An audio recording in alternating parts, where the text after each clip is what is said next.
Bagian kedua dari wasyatiyah kita tekankan ya. Kalau mau kita melihat kisah-kisah lain, perkara kesyarikan murid atau perkara para pejalan menuju kepada Allah bertarekat,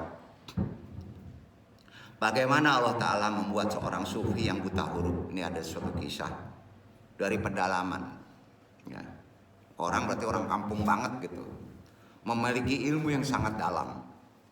Hal ini menunjukkan bahwa rasionalitas, asbab, kecerdasan hanyalah salah satu jalan saja. Betul. Intelektual, keilmuan, asbab, filosofi, psikologi, tarbiyah itu satu jalan. Tapi bukan jalan istimewa. Ya. Untuk langkah awal mempelajari dunia tasawuf ya, sampai makrifat, tentu jalannya berbeda. Dia harus lepas kepada hukum-hukum yang disebut asbab.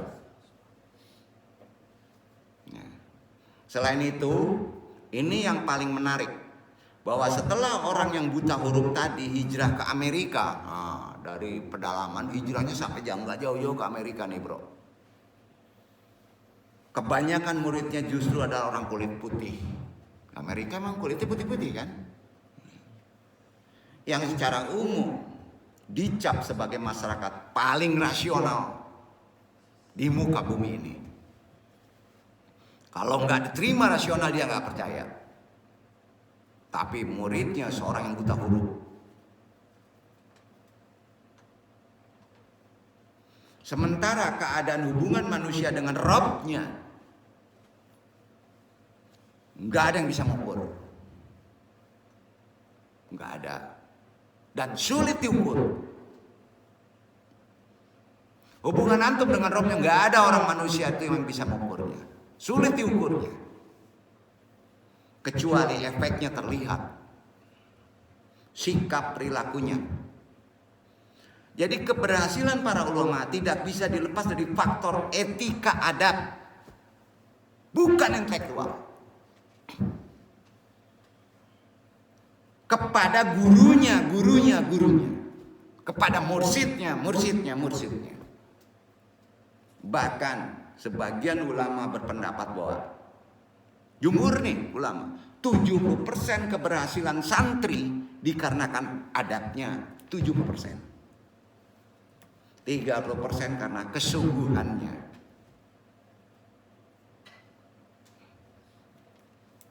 Karena itu, ilmu para ulama tidak hanya bermanfaat untuk dirinya, namun juga untuk masyarakat luas. Tidak pula berkaitan dengan urusan ubudiyah mada, namun juga berhubungan dengan interaksi sosial keumatan.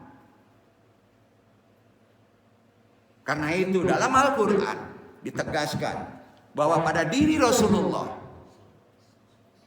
ada teladan, contoh, ummi. Rasulullah itu ummi, tidak lulusan UIN, Imam Bonjol, Al-Azhar, enggak, betul kan? Ummi.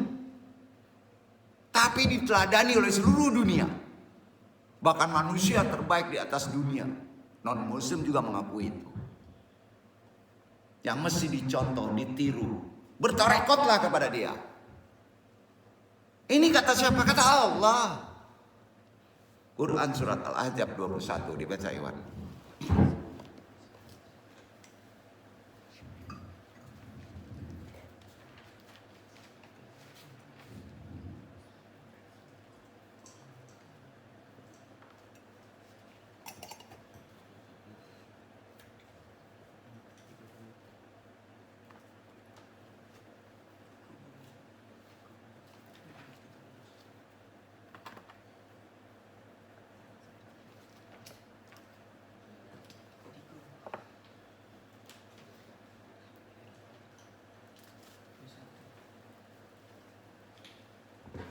Laqad kana lahu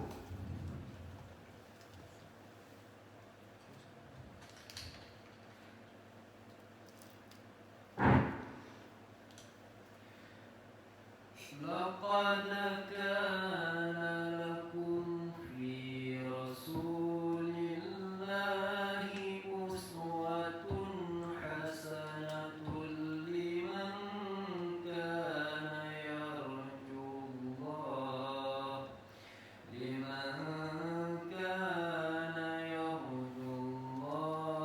واليوم الآخر وذكر الله كثيرا.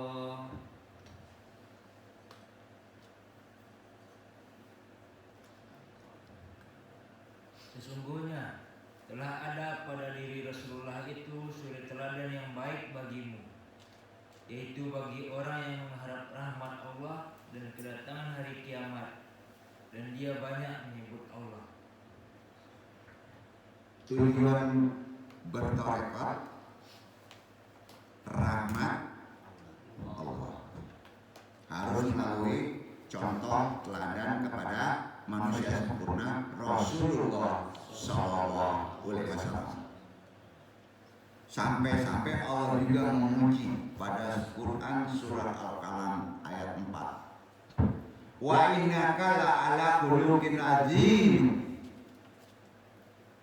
Dan sesungguhnya engkau benar-benar berbudi pekerti yang luhur, ke adab atau ke ilmu? Adab. Contoh adabnya, beradab terhadap guru, sehingga sudah menjadi kebutuhan umat untuk menjadikan Rasul sebagai role model, contoh, idola. Siapa idola itu? Bill Gates. Bingung. Ya. Bagaimana bersikap dalam berbagai lini kehidupan dan merespon sesuatu yang hadir saat ini bagi orang-orang yang hidup di zaman modern, akhir zaman. Lalu mengapa kita mesti cerdas meneladani Nabi di zaman modern ini? Pertama, umat Islam, khususnya di Indonesia, orang Melayu secara jumlah yang terbesar di atas dunia. Kedua, Paul Richer Center merilis data bahwa Indonesia adalah negara dengan penduduk tertinggi kedua yang menyatakan bahwa agama itu penting banget, sangat penting agama, sehingga kita bisa menangkap bahwa agama menjadi salah satu tolak ukur pertimbangan dalam mengambil keputusan dan kebijakan. Apakah dipraktekkan? Walau. Tapi secara umatan banyak yang percaya itu, persentasenya besar. Karena itu menjadi alat paling vital yang tidak bisa dilepaskan dalam berbagai sendi kehidupan. Setuju? Kemana-mana harus beragama. Agama menjadi pegangan baik dalam dimensi sosial, budaya, ekonomi, politik, teknologi, dan sebagainya. Tidak bisa dilepaskan.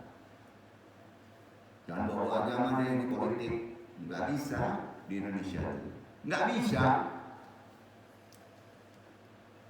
Agama menjadi tuntunan di tengah perkembangan masyarakat yang kian mengglobal serta inovasi teknologi yang makin menanjak terus-menerus. Jadikan agama pedoman tuntunannya, bukan bahgobelnya. Sepakat? Ya. Sudah baku itu. Agama dituntut hadir untuk memberikan solusi, benar itu, atas aneka problematika sosial dan budaya. Bawa agama kemana-mana, pasti aman antum. Situasi tadi menuntut kita agar meneladani Rasul dengan cerdas di kehidupan sekarang. Kita tidak ingin kembali ke masa lalu tanpa melihat konteks hari ini, kan? tidak pula hanya melihat konteks hari ini, mengabaikan apa yang sudah diformulasikan oleh para ulama menyangkut ajaran Islam dari waktu ke waktu kan. Jangan sampai alih-alih ingin meneladani Nabi, tapi justru kontradiktif dengan semangat ajaran Islam itu sendiri, yang syalihun fi kulli zaman, relevan sepanjang masa Islam itu sampai akhirul zaman. Atau justru malah mencederai agama Islam. Banyak diselenekan sholat. Jaitun kurang ajar. Sebetulnya itu kurang ajar itu. Kita nggak boleh diem. Padahal Hafizuddin, antum ini Hafizuddin, penjaga agama. Ayo, antum ini penjaga agama. Digituin diem aja antum. Antum punya kekuatan. Oh nggak bisa. Dia orang gede. Pengecut antum. Doa gempur sama-sama. Antum penjaga agama di akhirul zaman. Tetap menjadi salah satu tujuan diberlakukannya syariat. Tantangan hari ini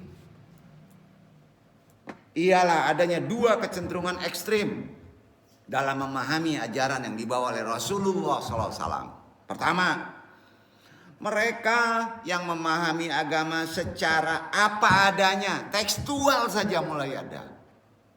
Apa adanya aja. Langsung jadi ulama. Kedua, mereka memahami agama dengan menggunakan nalar sebebas-bebasnya.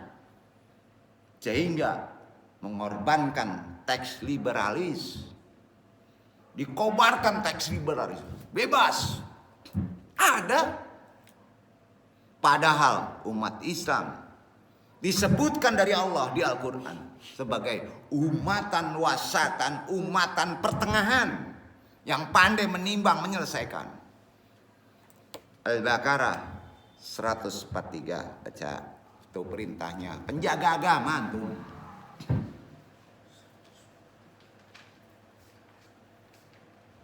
Wa kadzalika ja'alnakum ummatan.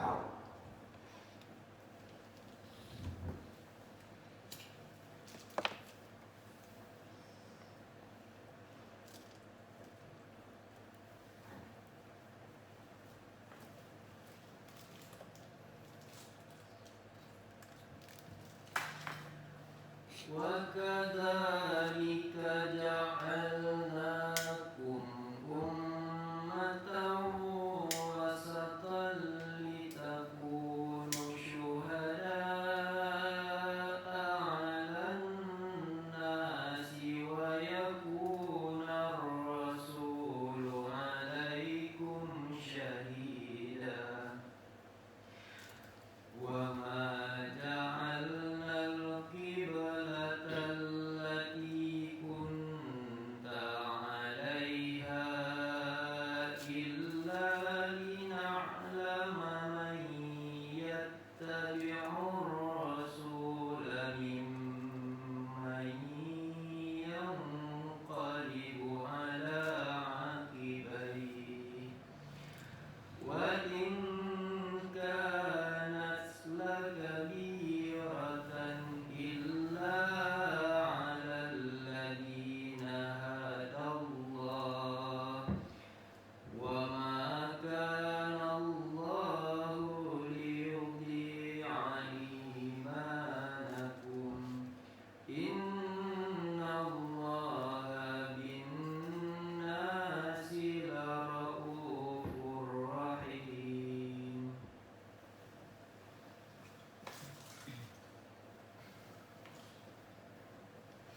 Dan demikian pula kami telah menjadikan kamu umat Islam, umat yang adil dan pilihan agar kamu menjadi saksi atas perbuatan manusia, dan agar Rasul Muhammad menjadi saksi atas perbuatan kamu.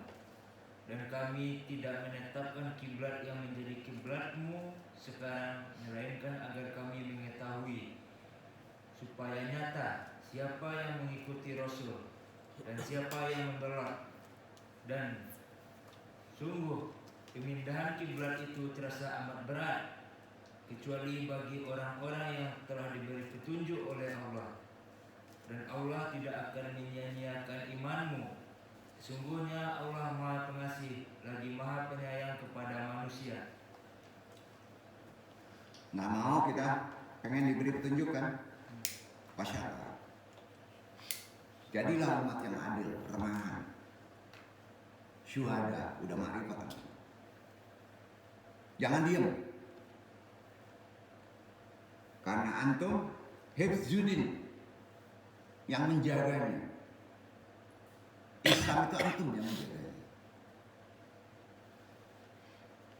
Itu kena pada umat akhirul zaman. Makna wasya kita bahas terkait dengan judul kaji. Kata wasyat berarti sesuatu yang ada di tengah.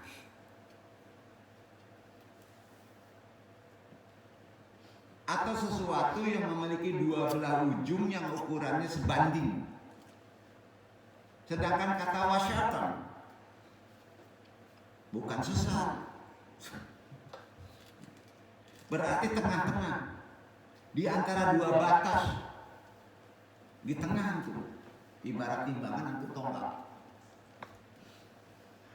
Menjaga keseimbangan. Itu disebut syawa'un. Standarnya begitu. Maka makna terdalam dari kata al-wasyat berdasarkan Quran tadi bermakna al-adil, adil. Kali ini hanya orang-orang yang adil saja yang bisa bersikap seimbang dan bisa disebut sebagai orang pilihan. Khair al-umur awasyatuha. Sebaik-baik adalah pertengahannya. Nabi juga ngomong gitu kan. Itu untuk umat akhirul zaman. Dalam hal ini kata wasyat bisa dimaknai setiap sifat terpuji memiliki dua sisi atau ujung yang tercela. Misalnya sifat dermawan adalah pertengahan antara kikir dan boros. Setuju? Iya kan? Itu dermawan. Kikir, boros. Sisi-sisinya itu. Berani adalah pertengahan. Jawab. Berani. Takut dan sembrono. Itu berani. Tengahnya. Manusia diperintahkan untuk menjauhi segala sifat yang tercela. Dan posisi yang paling jauh dari kedua sisi itu adalah tengahnya. Karena itu yang berada di tengah akan dijauhkan dari sisi-sisi yang tercela. Paham? Sikap keberagamaan yang disebut tawasyud berlawanan dengan taharuf. Baik di ujung kiri maupun ujung kanan. Jangan berpihak. Kamu tetap kokoh di tengah. Dalam bahasa Arab modern, kata taharuf bermakna radikal ekstrim. Berkelebihan. Secara terminologi, kata wasyatan yaitu pertengahan sebagai keseimbangan antara dua jalan atau dua arah yang saling berhadapan atau bertentangan. Karena itu, moderasi Islam, dari sini inti makna dari wasatiyah disebut moderat. Moderat tidak ada berpihak, jadi orang yang bisa menengahi. Antum yang menjaganya. Hafizun. Ialah sesuatu yang ada di tengah. Hadis sahih Nabi mengatakan begitu untuk umat yang akhirul zaman. Menjaga dari sikap yang melampaui batas, ifrat. Sikap yang mengurangi ajaran agama, tafrid. Kita pilih terpilih, maka antum akan terpilih menjadi orang yang seimbang dan adil. Begitu pengertian adil. Jadi esensi ajaran Islam ialah wasatiyahnya. Itulah sebabnya Nabi dalam kehidupannya bersikap moderat. Itu moderat. Sikap moderat itu baik dalam sisi akidah, ibadah madah, ghairu madah, ritual, sosio-kultural, dan akhlak. Bagaimana berinteraksi secara individual maupun dalam menjalankan kehidupan rumah tangga, bermasyarakat, berbangsa, bernegara. Dalam hadis Imam Bukhari disebutkan ada 3 orang mendatangi rumah istri Nabi dan bertanya tentang ibadah Nabi, dan setelah diberitahu kepada mereka, sepertinya mereka merasa hal itu masih sedikit bagi mereka, belum lengkap. Mereka berkata, ibadah kita tidak ada apa-apanya dibandingkan Rasulullah. Bukankah beliau sudah diampuni dosa-dosanya yang telah lalu dan akan datang? Kenapa begitu tinggi dari ibadah saya? Padahal Nabi maksum. Salah seorang dari mereka berkata, sungguh aku akan sholat malam selama-lamanya karena ingin menyaingi Nabi. Kemudian yang lain berkata, kalau aku, maka sungguh aku akan berpuasa dahar setahun penuh dan aku tidak akan berbuka. Matilah. Begitu benar emosinya, berkelebihan. Dan yang lain ngomong, aku akan menjauhi wanita dan tidak akan menikah selama-lamanya. Nggak ada ajaran Islam dikebiri. Udah ada orang yang kayak gitu, ngomong doang, omdok, sesat, nggak tahu pada ilmunya. Kemudian datanglah Rasulullah kepada mereka, seraya berkata, ini yang wasatiyah, pertengahan. Kalian adalah orang-orang yang mengatakan begini dan begitu. Udah ada orang sekarang banyak itu di Mbah Hantu, Mbah Google, YouTube. Adapun aku, demi Allah, kata Rasulullah, adalah yang paling takut kepada Allah di antara kalian dan juga paling bertakwa.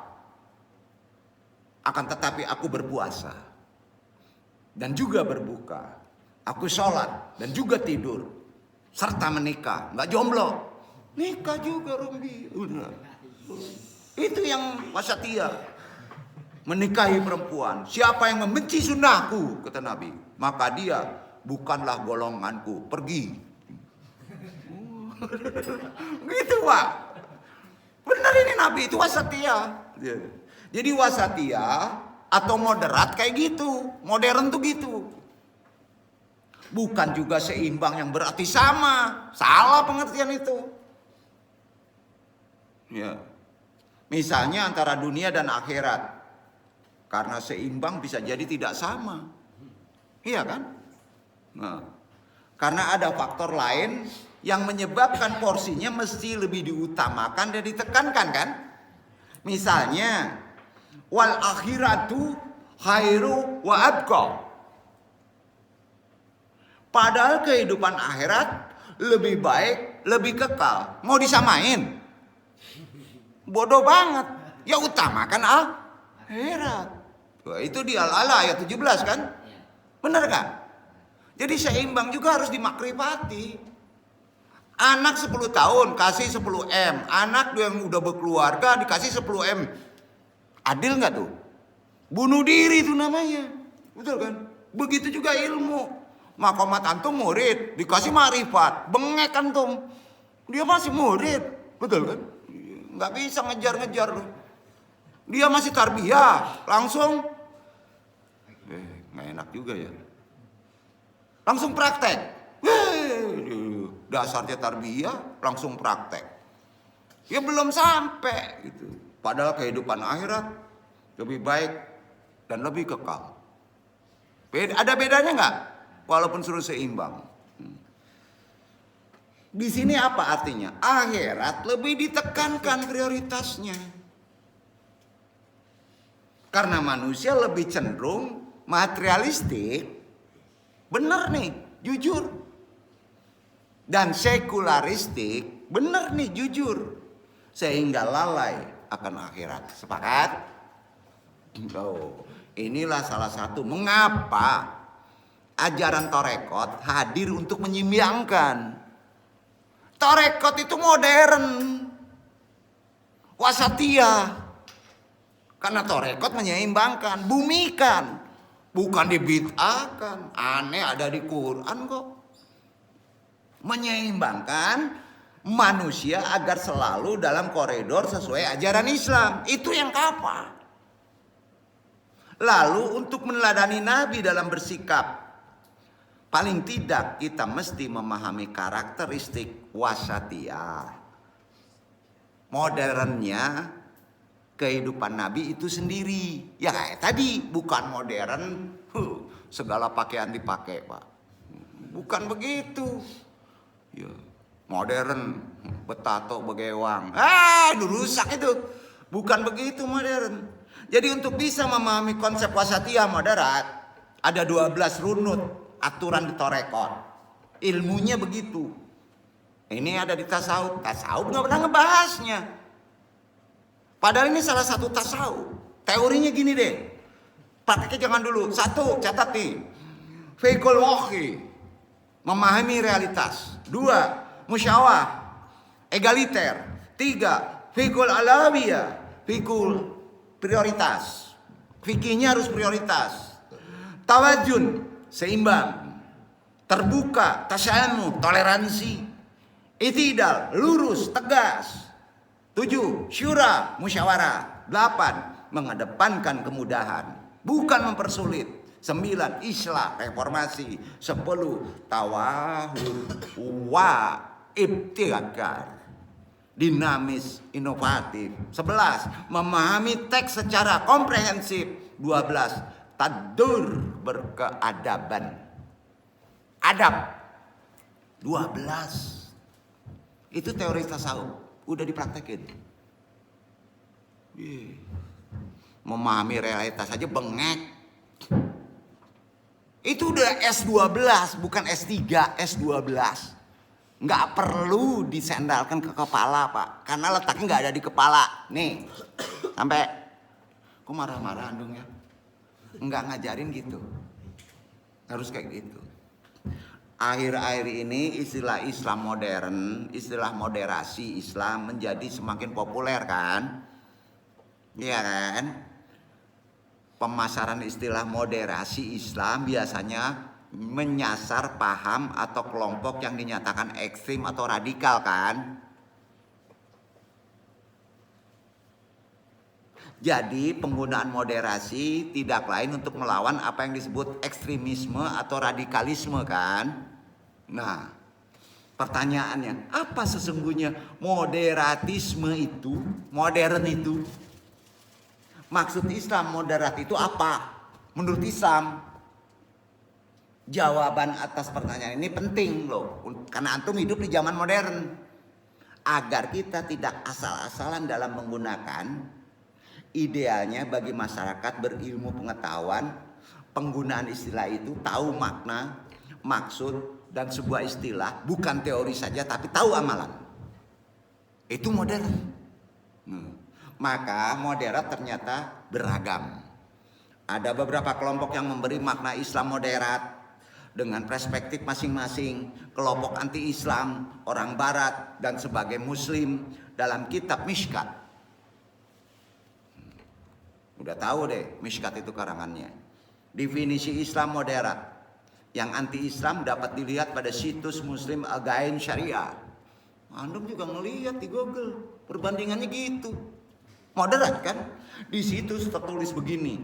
Menentang kekhalifahan, kritis terhadap Islam, menganggap Nabi bukan contoh yang perlu ditiru, pro kebebasan beragama, pro kesetaraan gender, menentang jihad, menentang supremasi Islam, pemerintah sekuler, pro atau netral terhadap Israel, tidak bereaksi ketika Islam dan Nabi Muhammad dikritik, menentang pakaian Islam, syariah dan terorisme, serta pro humanisme universal. Mishkat halaman 159. Udah ada sekarang. Adapun Islam moderat dalam perspektif Barat adalah yang menolak literalisme dalam memahami kitab suci, tidak memonopoli penafsiran Islam dan menekankan persamaan dengan agama lain. Wah, ini mungkin ngaco nih. Dan bahkan tidak menolak kebenaran agama lain. Lebih gawat lagi. Ia juga memaknai sebagai menghormati hak penafsirkan Al-Quran, hak menyembah Allah dengan cara sendiri-sendiri. Makanya seenaknya perutnya. Perempuan sama karena manusia taruh depan. Apa tuh? Nah, kan betul tuh. Itu yang moderat katanya. Dengan cara sendiri atau tidak menyembah atau bahkan tidak percaya. Bebas saja. Sebagai muslim, penjaga agama, Luayu Syafi, Abidullah, tokoh muslim Kanada, mengartikan bahwa seorang muslim belum dianggap moderat jika belum menolak Al-Quran. Gila ini orang. Secara publik atau muslim berpakaian terbuka, kritis, menghormati semua orang. Benar gak tuh? Udah ada itu. Dari pengertian 3 kelompok tadi tidak ada, maka yang positif gak ada. Dari istilah Islam moderat itu negatif aja semuanya. Padahal moderat secara sesungguhnya tadi bertorekot, wasatiyah, adil, penjaga agama. Sehingga tidak bisa menjadi acuan itu. Dalam dunia Mbak Google tidak bisa jadi acuan. Kita udah punya baku begini, Quran ada begini. Wah, cari juga mesin mencari. Ini ngaco kan? Terdoktrin kepala kita. Dengan demikian istilah ini juga problematik. Problema. Mungkin sebagai orang Islam yang menggunakan istilah Islam moderat, itu menyamakan dengan terminologi wasatiyah. Bukan wasatiyah itu. Apa yang kata Quran tadi? Tetap wasatiyah dan moderasi ternyata 2 istilah yang sangat jauh berbeda dalam pengertian modern zaman sekarang. Nah, jadi istilah wasatiyah berasal terminologinya dari Al-Quran, dari Allah. Umatan wasatan. Bukan umat setan. Iya. Allah Subhanahu wa taala menjelaskan, kan tadi sudah dijelaskan di Al-Baqarah 143. Tadi udah dibaca kan? Nah, jadi makna umat yang wasatiyah menurut ayat tadi sikap seimbang antara materi dan non materi. Syariat. Ya. Ihsan. Betul kan? Adil, menunjukkan kebaikan. Jadi lebih jelasnya, umatan wasatan adalah umat yang adil dalam beragama dan kehidupan, tidak gulu, tidak tasahul, tidak meremehkan. Sampai-sampai Imam Al-Ghazali dalam kitabnya Al-Iqtisad fi Al-I'tiqad menerjemahkan kesederhanaan dalam berkeyakinan. Iqtisad di situ sesungguhnya wasatiyah. Dasarnya al-asyal, usul yang digunakan oleh Imam Al-Ghazali dalam kitab tersebut adalah keseimbangan antara akal dan nakli, yang merupakan rumusan akidah Imam Asy'ari itu. Dalam mukadimah kitab dijelaskan prinsip pemikiran iqtisadi bahwa ahli sunnah wal jamaah menggabungkan antara tuntunan syariat dan keniscayaan akal. Karena itu ahli sunnah tidak meninggalkan syariat karena memenuhi keniscayaan akal, juga tidak menolak keniscayaan akal semata, tidak untuk memenuhi dalil teks syara. Maka dalam kitab tadi Imam Al-Ghazali menolak kelompok Hawisiyah, Falasifiyah, ditolaknya. Jadi begitu juga Mu'tazilah yang ekstrim. Keduanya menampilkan pemikiran yang tidak seimbang. Ekstrim, gulu. Asy'ariyah merupakan kelompok ekstrim dalam memperlakukan nas, teks wahyu diekstrimkan sehingga sampai mengakui hukum-hukum akal. Sedangkan golongan falasifah dan ekstrim Mu'tazilah sebagai merupakan kelompok yang ekstrim dalam menggunakan akal sehingga sampai melawan dalil-dalil qat'i syariah. Itu tulisan Imam Al-Ghazali. Jadi sifat wasatiyah Islam itu adalah dalam hal ibadah, hubungan sosial, harta, dalam tata hukum, masalah keimanan, bidang pendidikan, dakwah yang tidak bersikap berlebihan dan ekstrim. Wasatiyah adalah suatu kebaikan, khairiyah yang mengandung keadilan. Untuk bersikap seperti ini memerlukan hikmah, memerlukan kebijaksanaan, syidikin, berat, ma'rifat. Sehingga yang tepat istilahnya adalah wasatiyatul Islam, bukan Islam moderat. Yang benar apa? Wasatiyatul Islam, bukan Islam moderat.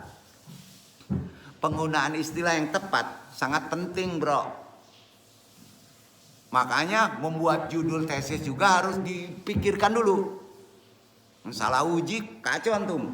Penyempitan makna, penyalahan guna istilah, bahasa berdampak kepada perubahan arti semantik. Iya kan?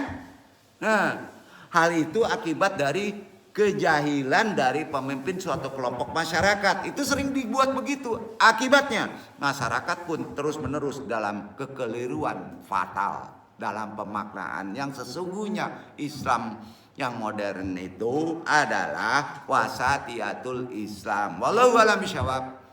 Agak lebih ke akademis di yang kedua ini, tapi penting untuk menguatkan yang pertama tadi. Pak Idu Andung, wassalamualaikum warahmatullahi wabarakatuh.